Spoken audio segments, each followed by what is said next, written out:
चलिए अब शुरू करते हैं सुपरफास्ट खबरों का सिलसिला। देश में कोरोना वायरस के केस लगातार बढ़ रहे हैं। कोरोना मरीजों की संख्या 1600 का आंकड़ा पार कर चुकी है, जबकि 49 लोगों की मौत हो चुकी है। तमिलनाडु में 50 नए मामले सामने आए हैं, जिसके बाद राज्य में संक्रमित लोगों की संख्या 124 हो गई है। 50 लोग जो संक्रमित पाए गए हैं, उनमें से 45 लोगों ने दिल्ली में निजामुद्दीन की तबलीगी जमात के कार्यक्रम में हिस्सा लिया था। राजधानी दिल्ली में भी कोरोना के 23 नए केस सामने आए, जिसके बाद यहां पर मरीजों की संख्या 120 हो गई। महाराष्ट्र में कोरोना वायरस के मामले बढ़ते जा रहे हैं। यहां पर 72 और केस सामने आए हैं, जिसके बाद यहां पर कोरोना वायरस के मरीजों की संख्या 302 हो गई है। उत्तर प्रदेश में कोरोना वायरस के 7 और नए केस सामने आए हैं। नोएडा और गाजियाबाद में 1-1 और बरेली से 5 मामले सामने आए। यूपी में मरीजों की संख्या 103 हो गई है। कोरोना के संक्रमण को रोकने के लिए मेरठ में आज से धारा 144 लागू रहेगी, जो 25 मई तक जारी रहेगी। मेरठ के जिलाधिकारी ने यह आदेश दिया है। कर्नाटक में कोरोना के 98 मामले सामने आए हैं। इनमें से 3 की मौत हो गई और 6 को डिस्चार्ज किया गया है। पश्चिम बंगाल में 5 और कोरोना पॉजिटिव केस सामने आए हैं, जिसके बाद यहां संक्रमित मरीजों की संख्या 27 तक पहुंच चुकी है। छत्तीसगढ़ के स्वास्थ्य मंत्री टीएस सिंह ने बताया कि छत्तीसगढ़ में 2 कोरोना संक्रमित मरीज ठीक होकर घर लौट गए हैं। प्रदेश में कुल 8 कोरोना संक्रमित मरीज थे। दिल्ली के निजामुद्दीन के तबलीगी जमात के मरकज में मौजूद 93 लोग अब तक कोरोना पॉजिटिव मिले हैं। इसमें से 45 तमिलनाडु, 9 अंडमान, 15 मरकज और 24 दिल्ली के हैं। खबरों की माने तो निजामुद्दीन स्थित जमात के मरकज में 15 देशों के लोग आए। इसमें इंडोनेशिया, मलेशिया, श्रीलंका समेत कई देश शामिल हैं। इसमें सबसे ज्यादा संख्या इंडोनेशिया से आए लोगों की थी। मरकज को लेकर दिल्ली के मुख्यमंत्री अरविंद केजरीवाल ने सख्त ऐतराज जताया। उन्होंने कहा कि भीड़ न जुटाने की अपील की जा रही है, फिर भी निजामुद्दीन इलाके में 1000 से 1500 लोगों के इकट्ठा होना गंभीर मामला है। केजरीवाल ने कहा कि ऐसे मामलों में जहां लोगों की जान को खतरा हो, मैं सख्त कार्रवाई करने से नहीं हिचकूंगा। दिल्ली सरकार ने निजामुद्दीन के धार्मिक आयोजनों के संबंध में एफआईआर करवाने के लिए उपराज्यपाल अनिल बैजल को पत्र लिखा है। ईरान से एयरलिफ्ट कर लाए गए लोगों में 10 नए कोरोना पॉजिटिव मरीज सामने आए हैं। इसके साथ ही ईरान से लोगों में कोरोना पॉजिटिव मरीजों की संख्या 17 हो गई है। राजस्थान में 4 नए कोरोना पॉजिटिव सामने आए हैं, जिसमें जयपुर, झुंझुनू, अजमेर, डूंगरपुर से 1-1 मामला सामने आया है। इसके साथ ही प्रदेश में कोरोना मरीजों की संख्या बढ़कर 93 हो गई है। डिप्टी सीएम सचिन पायलट ने ट्वीट कर जानकारी दी है कि ग्रामीण इलाके में कोरोना वायरस को रोकने के लिए 60 करोड़ की राशि आवंटित की गई है। इस राशि से ग्रामीण इलाके में कोरोना संक्रमण को प्रभावी तरीके से रोकने के लिए सुरक्षा किट और स्वच्छता सामग्री का वितरण किया जाएगा।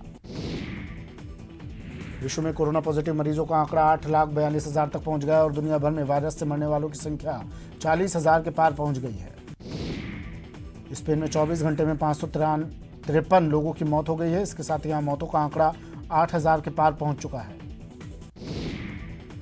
ईरान में कोरोना वायरस से 141 और लोगों की मौत हो गई। देश में अब तक 2,898 लोगों की जान जा चुकी है। चीन में 48 लोगों में कोरोना वायरस के संक्रमण की पुष्टि हुई है, जबकि इस जानलेवा विषाणु से सर्वाधिक प्रभावित हुबेई प्रांत में एक और व्यक्ति की मौत हो गई। चीन में वायरस से मृतकों की संख्या 3,305 हो गई है। अमेरिकी राष्ट्रपति डोनाल्ड ट्रंप की बेटी इवांका ट्रंप ने योग निद्रा का वीडियो शेयर करने के लिए पीएम मोदी का धन्यवाद किया। पीएम मोदी ने रिलायंस इंडस्ट्री की ओर से राहत कोष में योगदान पर ट्वीट कर मुकेश अंबानी और नीता अंबानी को धन्यवाद दिया है। पीएम ने ट्वीट में लिखा है कि मैं मुकेश अंबानी और नीता अंबानी जी को पीएम केयर्स में योगदान और कोरोना के खिलाफ किए जा रहे दूसरे कार्यों के लिए धन्यवाद देता हूं। कोरोना वायरस के खिलाफ लड़ाई में पीएम राहत कोष में योगदान देने पर पीएम मोदी ने पतंजलि का आभार जताया है। पीएम ने ट्वीट कर कहा कि जब भी देश सेवा की बात सामने आती है, बाबा रामदेव जी हमेशा आगे रहते हैं। कोरोना वायरस महामारी के चलते स्थगित किए गए टोक्यो ओलंपिक अब अगले साल 23 जुलाई से 8 अगस्त तक आयोजित किए जाएंगे। स्वास्थ्य मंत्रालय ने कहा कि कोरोना से लड़ाई के लिए हम सबको साथ आना होगा। लोग लॉकडाउन का समर्थन करें, तभी लड़ाई में सफलता मिलेगी। विदेश मंत्रालय ने देश में खाद्य वस्तुओं की उपलब्धता बढ़ाने के लिए दक्षिण कोरिया, तुर्की और वियतनाम के आपूर्तिकर्ताओं को आइडेंटिफाई किया है। N95 मास्क की आपूर्ति बढ़ाने के लिए डीआरडीओ स्थानीय निर्माताओं के साथ मिलकर काम कर रहा है। जम्मू कश्मीर के पूर्व सीएम उमर अब्दुल्ला ने तबलीगी जमात के मुद्दे पर कहा कि कोरोना फैलाने का दोष मुस्लिमों को नहीं देना चाहिए। उन्होंने ये भी कहा कि कुछ लोगों के लिए तबलीगी जमात के बहाने मुस्लिमों को निशाना बनाना आसान हो गया है। कोरोना को लेकर दिल्ली में ग्रुप ऑफ मिनिस्टर्स की बैठक हुई, जिसमें देश में मौजूदा हालात पर चर्चा की गई और आगे की रणनीति बनाई गई। बैठक में स्वास्थ्य मंत्री डॉक्टर हर्षवर्धन, विदेश मंत्री एस जयशंकर, गृह राज्य मंत्री नित्यानंद राय समेत कई केंद्रीय मंत्री शामिल हुए। कोरोना संकट के बीच सीएम गहलोत ने पहली बार मंत्रिपरिषद की बैठक ली। बैठक में सीएम से लेकर मंत्रियों, अधिकारियों और कर्मचारियों के मार्च महीने के वेतन का बड़ा हिस्सा रोकने का फैसला किया गया है। स्वास्थ्य सेवाओं के सभी अधिकारियों और कर्मचारियों को पूरा वेतन मिलेगा। लॉकडाउन के बीच सीएम गहलोत की संचालित भारत सेवा संस्थान न सिर्फ जरूरतमंदों के लिए काम कर रही है, बल्कि बेजुबानों के लिए भी भोजन का इंतजाम कर रही है। स्वास्थ्य मंत्री डॉक्टर रघु शर्मा ने कहा कि आगामी दुर्गाष्टमी और रामनवमी पर प्रदेशवासी बेसहारा बेघर बच्चियों को खाना बांटेंगे तो ये सही मायने में समाज सेवा होगी। शर्मा ने अपील की कि महामारी के बीच बच्चियों को इकट्ठा कर खाना खिलाना उचित नहीं होगा। डिप्टी सीएम सचिन पायलट ने सीएम गहलोत से किसानों को बिजली और पानी के बिलों में छूट देने की मांग की है। सचिन ने कैबिनेट मंत्री विश्वेंद्र सिंह के ट्वीट को रिट्वीट कर ये मांग उठाई। जयपुर में परकोटे को एसीएस होम के आदेश के बाद सील कर दिया गया है। अब जो व्यक्ति यहां है वहीं रहेगा, सिर्फ मेडिकल सेवाएं उपलब्ध करवाई जाएंगी। कोरोना वायरस के चलते सवाईमाधोपुर जिले कलेक्टर ने आलनपुर क्षेत्र का दौरा किया। इस दौरान उन्होंने बेवजह सड़क पर घूम रहे लोगों को घर में रहने की चेतावनी दी।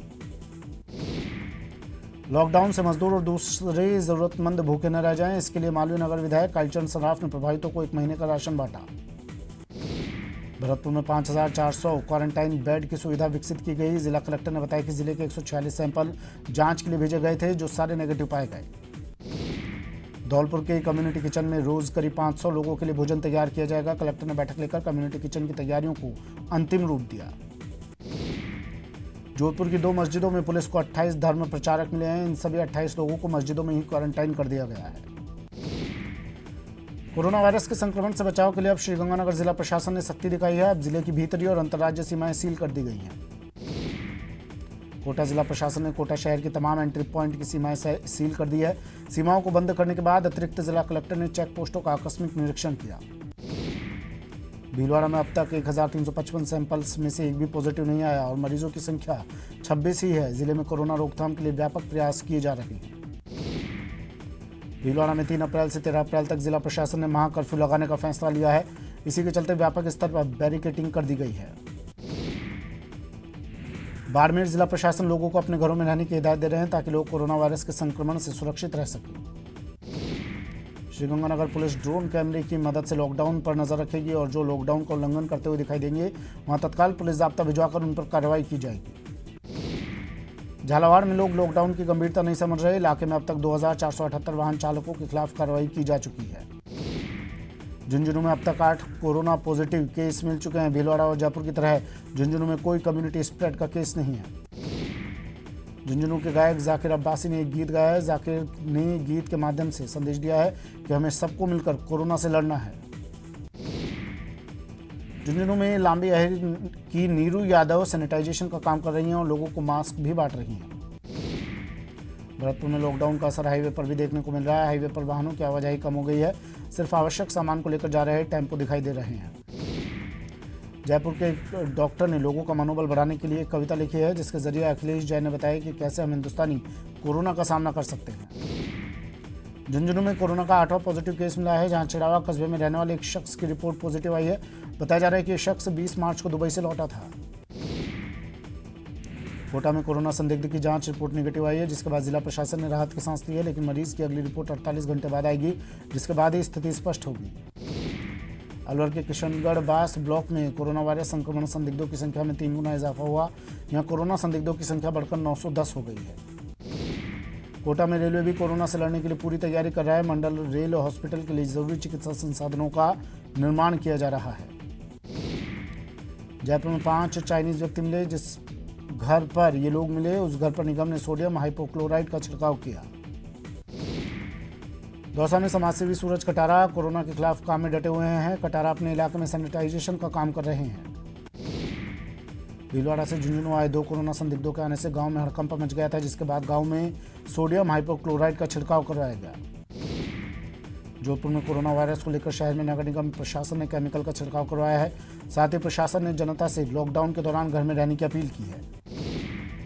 कोटा में नगर निगम की ओर से शहर की सड़कों और गलियों को सैनिटाइज करने का सिलसिला जारी है। जनप्रतिनिधि भी गांवों को सैनिटाइज करने में जुटे हुए हैं। डूंगरपुर में कोविड-19 से निपटने के लिए खाद्य निगम भी मुस्तैद है। 2 महीनों के हिसाब से राशन की दुकानों पर गेहूं आदि भेजा जा रहा है। डूंगरपुर में कोरोना पॉजिटिव मरीजों की संख्या 2 से बढ़कर अब 3 हो गई है। पहले से ही पॉजिटिव पिता पुत्र के परिवार का एक अन्य बुजुर्ग सदस्य की रिपोर्ट भी पॉजिटिव आई है। बाड़मेर में पुलिस लगातार लोगों को लॉकडाउन का पालन करवाने का प्रयास कर रही है। जो लोग लॉकडाउन की पालना नहीं कर रहे हैं उनके खिलाफ कार्रवाई की जा रही है।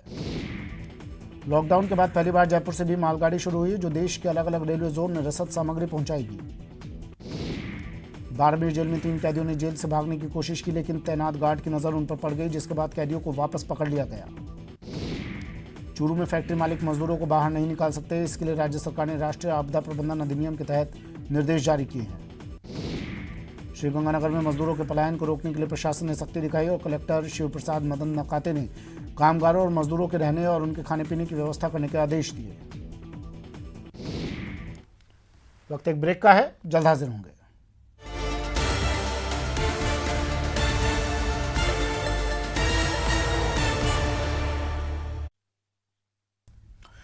चलिए फिर से शुरू करते हैं सुपरफास्ट खबरों का सिलसिला। करौली में लॉकडाउन के बावजूद लोग लॉकडाउन का पालन नहीं कर रहे, जिसके बाद पुलिस ने उन्हें पकड़कर उठक बैठक करवाई और लॉकडाउन का पालन करने की हिदायत देकर वापस घर भेज दिया।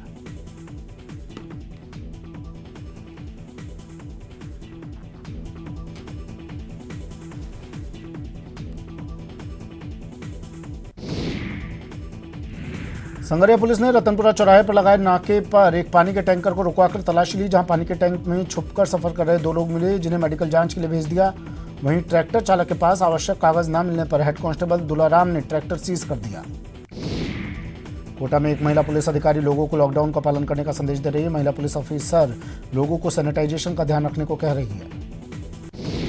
दौसा में एक महिला सब इंस्पेक्टर का मानवीय चेहरा सामने आया। इंस्पेक्टर ने पब्लिक ट्रांसपोर्ट बंद होने की वजह से मुश्किल में फंसे बुजुर्गों की मदद की। भीलवाड़ा में आबकारी विभाग ने सैनिटाइजर की कालाबाजारी रोकने के लिए महत्वपूर्ण कदम उठाया है। विभाग अब खुद आमजन को सस्ती दरों पर सैनिटाइजर उपलब्ध करवाएगा। कोरोना वायरस के चलते लॉकडाउन के बीच सवाई माधोपुर में भामाशाह आगे आकर गरीब और जरूरतमंद लोगों को भोजन सामग्री उपलब्ध करवा रहे हैं। अलवर में सांसद महंत बालकनाथ के मस्तनाथ मठ ने 1000 राशन किट तैयार कर प्रशासन को दिया है, जिन्हें 1000 गरीब परिवारों को वितरित किया जा सकेगा। बांसवाड़ा में जरूरतमंद लोगों की मदद के लिए लोग आगे आ रहे हैं। यहाँ घाटोल दुशाहुमठ दिगंबर जैन समाज ने भोजन सामग्री के 500 पैकेट प्रशासन को वितरित करने के लिए सौंपे। पुष्कर में जोगणिया धाम के उपासक भंवर लाल वर्मा कोरोना योद्धा बने और घर घर जाकर गरीबों को खाना बांटा। साथ ही सुबह सुबह दूध की थैली और 100 रुपये नकद भी बांटे। भरतपुर में एक समाजसेवी को राशन सामग्री बांटना भारी पड़ गया, जिस पर पुलिस उसे उठाकर ले गई। दरअसल समाजसेवी के आवास पर सैकड़ों लोगों की भीड़ राशन लेने के लिए पहुंच गई थी। कोटा में कोरोना संदिग्ध की जांच रिपोर्ट नेगेटिव आई है। ये जांच जयपुर में हुई थी। इससे पहले कोटा में इस संदिग्ध की जांच रिपोर्ट पॉजिटिव आई थी। अलवर में विश्व हिंदू परिषद ने अनोखी पहल की और 1500 से अधिक लोगों को भोजन बांटा गया। कोटा में कोरोना को लेकर रेल मंडल प्रशासन मुस्तैद है। यहाँ रामगंज मंडी में रेल सुरक्षा बल के जवानों द्वारा सोशल डिस्टेंसिंग का ध्यान रखते हुए भोजन के पैकेट्स का वितरण किया गया। जयपुर में एसएमएस हॉस्पिटल में रक्त पहुंचाने के लिए रक्तदान शिविर लगाया गया है, जिसमें 50 से अधिक युवा रक्तदान करने के लिए पहुंचे। इस दौरान विशेष तौर पर धारा 144 का ध्यान रखा गया और कोरोना वायरस से संक्रमण से बचने के लिए सोशल डिस्टेंसिंग के उपाय भी किए गए। कोरोना के खिलाफ छिड़ी जंग में कई संकट के सूरमा सामने आ रहे हैं। दौसा के भारतीय स्टेट बैंक के मुख्य प्रबंधक रतनलाल मीणा रोज 500 जरूरतमंदों को खाना उपलब्ध करवा रहे हैं। 12 में लॉकडाउन के दौरान दिन भर ड्यूटी करने के बाद पुलिस मानवता का भी फर्ज निभा रही है। जिले में यातायात पुलिस निरीक्षक आशा सिंह लोगों की मदद के लिए एक बस्ती में जा पहुंची। जयपुर में 8 जगहों पर शेल्टर होम कम फैसिलिटी सेंटर बनाए गए हैं, जहां होम क्वारंटीन की सुविधा होगी और लोगों को किसी भी तरह की दिक्कत नहीं आएगी। जालौर में भामाशाह बेसहारा मजदूरों और गरीबों की सहायता के लिए आगे आने लगे हैं, जिसके तहत महिपाल सिंह ने गांव के निर्धन परिवारों के लिए आटा, दाल, तेल, शक्कर, चाय पत्ती और आलू प्याज के अलावा रोजमर्रा की वस्तुएं बांटी। करौली में सामाजिक संस्था की ओर से कोरोना से बचाव के लिए गांव में सोडियम हाइपोक्लोराइड का छिड़काव किया गया। करौली का प्रसिद्ध लक्खी मेला कोरोना वायरस महामारी के चलते स्थगित कर दिया गया है। घासीराम बाबा मंदिर के महंत ने बताया कि घासीराम बाबा की ध्वजा चढ़ाने का कार्यक्रम मात्र 5 लोगों की उपस्थिति में किया जाएगा। कोरोना के चलते प्रदेश में सीबीएसई बोर्ड की परीक्षा स्थगित कर दी गई, जिसके बाद कई स्कूलों में ऑनलाइन कक्षाएं शुरू की गई। कोटा में आज से फल सब्जी खरीद फरोख्त का काम व्यापारी रात 12 बजे से सुबह 6 बजे तक ही कर सकेंगे, ताकि मंडी परिसर में लोगों की भीड़ जमा न हो। 12 में लॉकडाउन के दौरान संचालित गौशालाओं में चारे और पानी का संकट खड़ा हो गया है। ऐसे में प्रशासन को गौशाला के निमित्त चारा लेकर जाने वाले वाहनों को पाबंदी से हटाने की गौ सेवकों ने मांग की है। दौसा में धारा 144 का उल्लंघन करने के आरोप में पुलिस ने 25 लोगों को गिरफ्तार किया है। सभी लोग समूह बनाकर कलेक्ट्रेट पहुंचे थे। डूंगरपुर में पुलिस की स्पेशल टीम ने अवैध रूप से शराब बेचने के मामले में कार्रवाई की। कार्रवाई के दौरान पुलिस ने सेल्समैन को हिरासत में ले लिया। कोटा में रसद विभाग कालाबाजारी करने वाले और ज्यादा दाम वसूल करने वाले दुकानदारों के खिलाफ कार्रवाई करने में जुट गया है। प्रदेश में कोरोना की आड़ में सहकारी डेयरियों प्राइवेट डेयरियों से मिलीभगत कर सस्ता दूध सहकारी डेयरियों को दुग्ध समितियों के नाम से महंगे दामों पर बेच रही है। सूचना पाकर डेयरी समिति ने जिला सहकारी डेयरियों को प्राइवेट डेयरियों या वेंडरों के से दूध नहीं खरीदा जाए। फिलहाल इतना ही, दीजिए इजाजत, नमस्कार।